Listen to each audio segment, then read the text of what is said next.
I'll be asking a lot of questions as we go about things, and the reasoning behind that. Some of these questions are just ridiculously simple, and that's not because I don't think you are all fantastically intelligent people, but the process, the only difference between exceptional trackers and beginner trackers is that exceptional trackers have a massive index of file cards of questions that they start sorting through. So every time they're looking at something, they look down and their brain is basically instantaneously filing through tons and tons of different questions, which is helping them see different things and coming to the most accurate answer that they can. And so the questioning process can be sort of mundane and simple, and yet it is what is building us as wildlife trackers. So, Janet, who did you say for family for this? I said dog family. Great, and how come?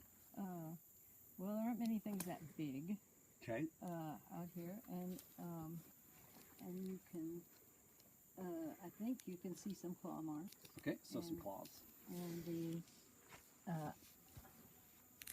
I can see 4 toes. Great, 4 toes. And a back pad. Okay. And it looks like my dog's Cool. track. Good deal. All right, anybody else say canine? Mm-hmm. Cool. Any other features to add about why they said canine? So right now we've got some claws showing up. I'll just address that really quick. Do canines always show claws? Nope. No. And in fact, that's one of those things. For whatever reason, one of the remnant pieces of tracking in modern society is that cats don't show claws, which means that every single dog track people find that don't have claws is automatically a giant cat, which is why people like Nick get tons of mountain lion photos that are big Labradors. 4 toes. A heel pad is showing. Do bobcats and mountain lions and stuff have heel pads?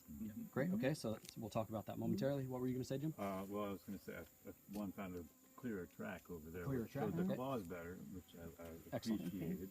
Cool. Yeah. And I seem to remember reading somewhere that this hard triangular heel pad Yep. is a canid feature. Great. So triangular heel pad. Yeah. Cool. All right, I'm going to draw some crummy sand drawings for you all. So just a couple things to think about.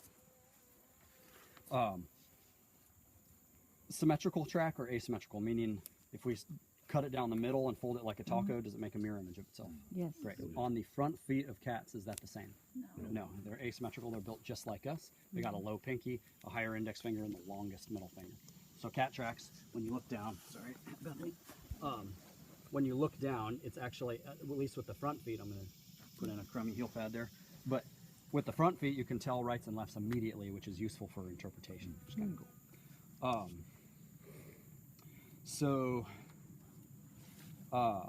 Other things to think about in your canine families, and we'll talk more about this, but what do you think, coyote or domestic?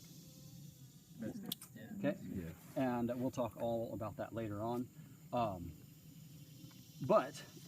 And some canines, the more dainty canines tend to show less of this, but in domestic dogs, they tend to have a really strong inward-facing triangle on their side toe. Everybody see that? No. So here's a heel pad. Right. See how this toe has an inward-facing triangle? There, it's more pointy. They tend to have toes of different shape. This is Oh. domestic?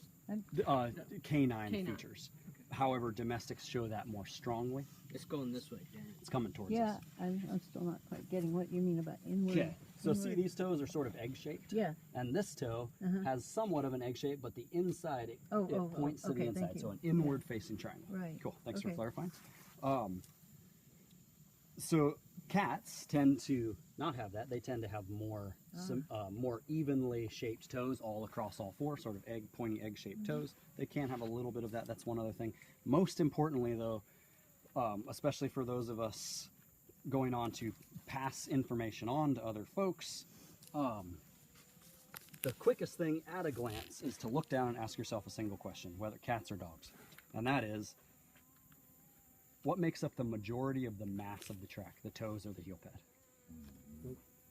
Toes. Toe. Cool. And Yeah. and in our minds, we can pull in one toe in there and it fits, and even the second toe all of a sudden, this is the front foot even, which we'll talk all about more as well. But the heel pad just doesn't fit any toes. Whereas if you look at a bobcat, now house cats are actually an exception to this, but they've got these big trapezoidal heel pads, and you can basically fit all 4 toes in there. Massive, meaty heel pads.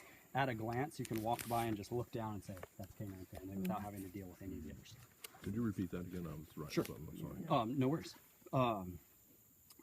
What we're looking for the differences between cats and dogs in the heel pad is that in dogs, the toes make up the majority of the mass, whereas in cats, the heel pad makes up the majority of the mass.